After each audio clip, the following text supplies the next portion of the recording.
reaction tonight pouring in from all over the world following our exclusive interview with VybzKartel. Our Lisa Evers is back with more of that interview that has a whole lot of people talking. Music critics from the Caribbean to North America and even the UK say dancehall superstar VybzKartel has always been the one to beat. He just released a new chart-topping album, even though he's behind bars for a murder he insists he did not commit. Tonight, more of my exclusive conversation. You're about to hear how he keeps his head up, even though some look at him as just a killer.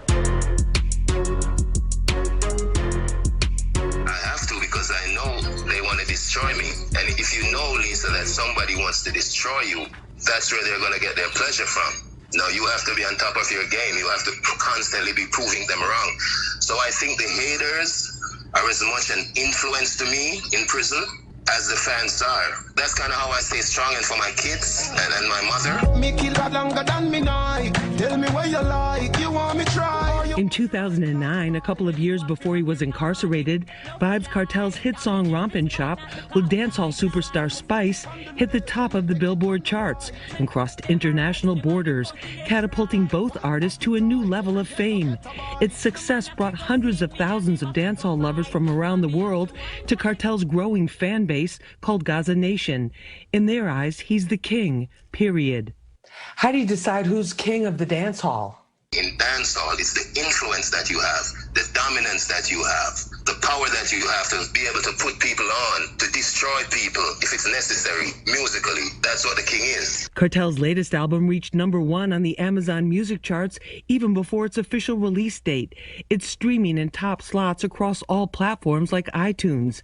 His influence continues to grow, say the hosts of JA Radio TV, Shakira and Wiz, two of the most respected analysts in the dancehall culture. VybzKartel remains one of the biggest inspirations in music, not just in Jamaica, but the Caribbean on a whole. He also has collaborations with some of the biggest hip-hop artists such as Nicki Minaj, Busta Rhymes, and many more.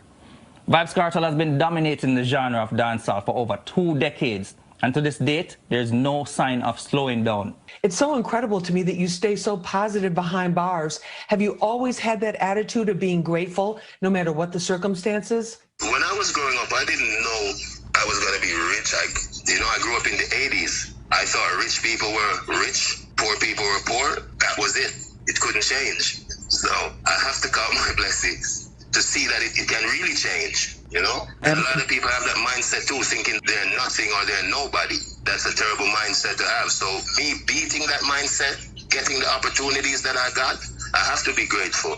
Kartel says besides his freedom, what he misses most is performing in front of live audiences. That could happen again as early as 2022 if the Privy Council in London approves his appeal. In the meantime, he continues to hope justice will prevail. With this Fox 5 exclusive, I'm Lisa Evers.